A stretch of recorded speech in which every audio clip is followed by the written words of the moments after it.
সম্মানিত ভিউয়ার্স, আসসালামু আলাইকুম। আশা করছি প্রত্যেকেই অনেক অনেক ভালো আছেন। তো আজকের এই সংক্ষিপ্ত ভিডিওটিতে আমি আপনাদের সাথে ফেসবুকে কিভাবে আপনারা অটো প্লে বন্ধ করবেন। তো অলরেডি আপনারা দেখতে পাচ্ছেন আমি ফেসবুকটিতে ওপেন অবস্থায় রয়েছে এবং যখনই আমি কোনো ভিডিও স্ক্রল ডাউন করে উপরের দিকে নিয়ে যাচ্ছি তখন অটোমেটিক ভিডিওটি প্লে হয়ে যাচ্ছে। তো অনেকের ক্ষেত্রে অনেক সময় বিরক্তিবোধ মনে হয়।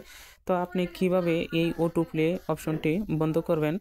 তো আপনি না চাওয়া সত্ত্বেও দেখা যাচ্ছে যখনই কোনো ভিডিও আপনি স্ক্রল ডাউন করে উপরের দিকে নিয়ে যাচ্ছেন তখন দেখবেন অটোমেটিকলি সেই ভিডিওটি ওপেন হয়ে যাচ্ছে। তো এরকম বিরক্তিকর অবস্থা থেকে আপনি কিভাবে মুক্তি পাবেন। তো অনেক সময় এরকম অটো প্লে হওয়ার কারণে আপনি যদি মোবাইল ডাটা দিয়ে সেটা ইউজ করে থাকেন তাহলে আপনার এখান থেকে প্রচুর পরিমাণে ডাটা খরচ হয়, কারণ আপনি না চাওয়া সত্ত্বেও দেখা যাচ্ছে ভিডিওটি ওপেন হয়ে যাচ্ছে।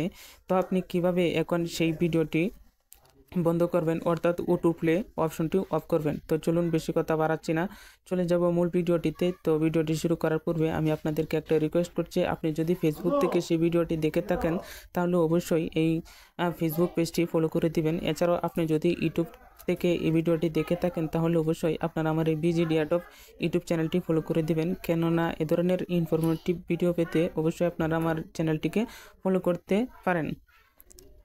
তো সর্বপ্রথমে আপনাদের যে কাজটি করতে হবে, আপনারা কি করবেন, ফেসবুক অ্যাপটি সর্বপ্রথমে ওপেন করে নেবেন। ওপেন করার পর ওপেন হয়ে গেলে তো আপনারা কি করবেন, যখন আপনার এখানে এরকম থাকবে, তো আপনি যখন আপনার ফেসবুক পেজটি ওপেন করবেন, ওপেন করলে আপনার এখানে এরকম হয়তো থাকবে।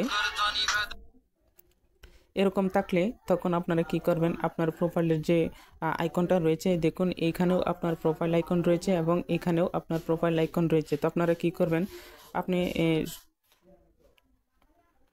দেখুন এই যে ডান পাশে যে প্রোফাইল আইকনটা রয়েছে এটাতে ক্লিক করবেন, এটাতে না। আপনারা কি করবেন, প্রোফাইলের এই যে ডান পাশে যে আইকনটা রয়েছে এই আইকনটিতে ক্লিক করবেন। দেখুন আমি ক্লিক করছি। তো এই আইকনটিতে ক্লিক করার পর আপনার দেখবেন উপরের দিকে একটা সেটিং অপশন শো করতেছে। আপনারা কি করবেন, এই সেটিং অপশনটিতে একটা ক্লিক করবেন। তো সেই সেটিং অপশনটিতে ক্লিক করলে আপনারা এখানে দেখবেন অনেকগুলো অপশন চলে আসছে। তো আপনারা কি করবেন, স্ক্রল ডাউন করে উপরের দিকে নিয়ে যাবেন। এরপরে দেখবেন মিডিয়া অপশন কোন জায়গায় রয়েছে। তো এই যে দেখুন মিডিয়া অপশন, তো আপনারা কি করবেন, এই মিডিয়া অপশনটিতে ক্লিক করবেন। ক্লিক করলে অনেকগুলো বক্স চলে আসবে, কোন বক্সটা আপনাকে এখন অফ করতে হবে। তাহলে দেখবেন আপনার এখানে আর অটো প্লে হবে না। তো দেখুন এই পাশে অটো প্লে নামে একটা অপশন রয়েছে, এই যে দেখুন অটো প্লে। তো আপনারা কি করবেন, আমার এখানে দেখুন মোবাইল ডাটা অ্যান্ড ওয়াইফাই দুটো এখানে একটা টিক মার্ক রয়েছে। তখন আপনাকে বন্ধ করার জন্য দেখুন নিচের দিকে নেভার অটো প্লে ভিডিওস, আপনারা কি করবেন, এই চেক বক্সটিতে এরকম টাচ করবেন, দেখবেন যে আপনার এখানে সেটা চেকমার্ক হয়ে গেছে। এখন যদি আপনি ব্যাকে চলে যান, তো দেখুন আমি ব্যাকে চলে যাচ্ছি। ব্যাকে চলে যাওয়ার জন্য আপনারা এইভাবে ব্যাকে চলে যাবেন। এরপরে দেখুন ভিডিও অপশন পাওয়ার জন্য আপনারা এই যে ভিডিও আইকনটি রয়েছে আপনারা সেই ভিডিও আইকনটিতে ক্লিক করবেন। এখন দেখুন, এখন যদি আমি এই যে ভিডিও স্ক্রল করতেছি, হ্যাঁ এখন দেখুন এইখানে ভিডিওটি আর সাথে সাথে ওপেন হচ্ছে না। দেখুন এরকম অবস্থা দেখাচ্ছে। আপনি এখন যত স্ক্রল করবেন যাই কিছু করেন দেখবেন যে আপনার এখানে আর ভিডিওটি এইভাবে ওপেন হবে না।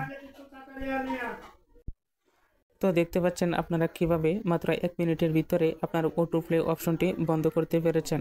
তো এই ছিল অটো প্লে নিয়ে সংক্ষিপ্ত আলোচনা। এরপরে ফেসবুকের আরও গুরুত্বপূর্ণ টপিকস নিয়ে আমি আপনাদের সাথে পরবর্তী ভিডিওতে কথা বলবো। তো আজকের মতো ভিডিওটি এখানে শেষ করে দিচ্ছি। আপনারা ভালো থাকুন, সুস্থ থাকুন, আল্লাহ হাফেজ।